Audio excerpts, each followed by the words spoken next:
ज्योतिषामपि तज्ज्योतिस्तं स परमुच्यते। ज्ञानं ज्ञेयं ज्ञानगम्यं हृदि सर्वस्य विष्ठितम्। वो परमात्मा प्रकाश स्वरूप है, ज्ञान से समझ में आता है। उसके स्वरूप का ज्ञान से समझ में आता है। वो प्रकाश स्वरूप परमात्मा जो है, ये पर ब्रह्म जितनी ज्योतियां हैं सब में वही उसी की ज्योति है। पर ब्रह्म ज्योति है, जैसे अग्नि किसी की बनाई हुई नहीं थी, ब्रह्म ज्योति है। सूर्य ब्रह्म ज्योति है, चंद्रमा ब्रह्म ज्योति है, तारे नक्षत्र आदि सब ब्रह्म ज्योतियां हैं। लेकिन इनकी भी ज्योति वो परमात्मा ही है, उन्हीं से प्रकाशित है। तो वह परमात्मा ब्रह्म ज्योतियों का भी ज्योति है, और माया का उसमें लेश मात्र भी नहीं है। माया से वो अत्यंत परे ऊपर कहा जाता है। वह परमात्मा जानने के योग्य है, और वो बोध स्वरूप है, केवल ज्ञान स्वरूप है। ज्ञान से उसका अनुभव होता है, और किसी इंद्रियों के द्वारा, मन के द्वारा, बुद्धि के द्वारा, किसी के द्वारा भी नहीं जाना, बोध। और वो तत्व ज्ञान से ही प्राप्त करने योग्य है। जब उसके तत्व का ज्ञान हो जाए तभी वो समझो कि उसका ज्ञान होना ही प्राप्त होना है, जानना मात्र ही उसको प्राप्त होना है। क्योंकि वो कोई वस्तु के रूप में तो है नहीं कि, और वो कहीं गया भी नहीं है, वो विस्मृति हुई है, खाली विस्मृति है।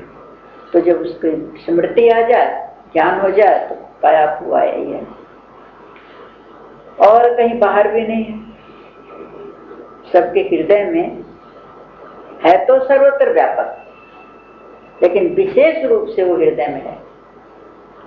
जैसे सूर्य का प्रकाश तो सर्वत्र पड़ रहा है, बिल्कुल बराबर, लेकिन जहाँ ये शीशा होता है ना, उसमें प्रतिबिंब ज्यादा दिखाई पड़ता है।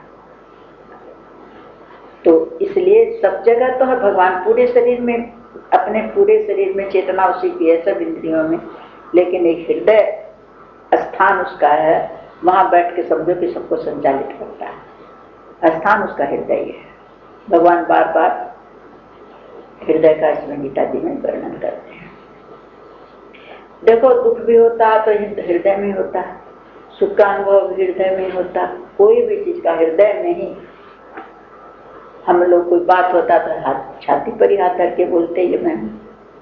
तो मतलब ये मुख्य शरीर का एक जो हिस्सा है वो हृदय स्थान, वही हृदय आकाश, अवकाश, सबसे ज्यादा अवकाश हृदय में। और स्वामी जी महाराज अखंडानंद जी कहते हैं, भाई भगवान चाहे कितना भी बड़ा, हमसे तो छोटा ही है, कि हमारे जरा से हृदय के हिस्से में समाया हुआ है, तो छोटा ही है ना, तो एकदम छोटा सा है। लेकिन वो इतना विशाल है, जैसे खिड़की होती है ना, खिड़की तो छोटी सी होती है, तो छोटी सी खिड़की में आंख लगा के देखे तो पूरा आकाश दिखाई पड़ता है। तो ये हृदय जो है इतना विशाल है, इतना विशाल है, इसका कोई ठिकाना नहीं। बस वहां पर मन की खिड़की जब वहां पर जम जाए तो एक माध्यम है। तो जैसे बाहर आकाश देखने के लिए खिड़की माध्यम है, उसी तरह से ये हृदय जो है वो माध्यम, इतना विशाल है वो, इसका कोई ठीक नहीं।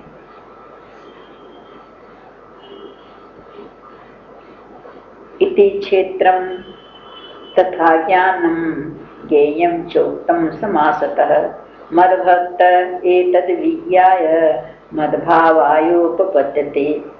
हे अर्जुन, इस प्रकार क्षेत्र और तथा ज्ञान और जानने योग्य परमात्मा का स्वरूप, तीनों चीज संक्षेप से तुमको बताया।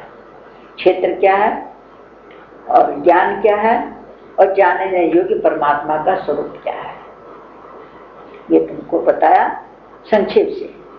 तो जो मेरा भक्त है, इसको जब तत्व से जान लेता है, बस जानने मात्र से मेरे स्वरूप को प्राप्त हो जाता है। क्यों? वो जान लेता है क्षेत्र अलग है, क्षेत्र जिसके अंदर एक ज्ञान हुआ, ये ज्ञान उसको हो जाता है कि क्षेत्र अलग है, क्षेत्र के परमात्मा इसके अंदर अविनाशी प्रकाश स्वरूप विद्यमान है। इसको जान करके वो मेरे स्वरूप को प्राप्त हो जाता है। प्रकृतिम पुरुषम चैव विध्यनादि उभावती विकारांश्च गुणांश्चैव विद्धि प्रकृति संभवान। जानने मात्र से कैसे हो जाता है? क्षेत्र समझ लेता है कि क्षेत्र तो विकारी है, सदा रहने वाला नहीं है। इसके अंदर जो चेतना महसूस हो रही है वो भी वो चेतन की है, क्षेत्र की है। तो वो क्षेत्र से और क्षेत्र को बिल्कुल अलग करके जान लेता है, उसे इतना जानना है, बस उसका ज्ञान है। हे अर्जुन,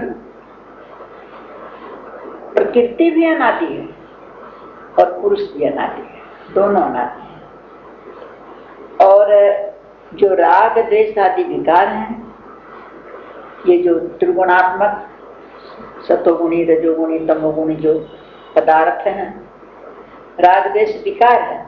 और ये जो पदार्थ हैं तीनों गुण हैं, तीनों गुण त्रिगुणात्मक पदार्थ बनते हैं। तो कहते हैं कि जितने भी पदार्थ हैं राग द्वेष आदि हैं, ये सब प्रकृति से उत्पन्न होते हैं, ऐसा जानते हैं। राग द्वेष भी प्रकृति से उत्पन्न होता है, तीनों गुण भी पहले प्रकृति से उत्पन्न होता है, उसी के द्वारा रचना होती है। तो अनादि है, ये प्रकृति भी अनादि है और पुरुष भी अनादि है, परमात्मा भी अनादि है और परमात्मा की माया भी अनादि है।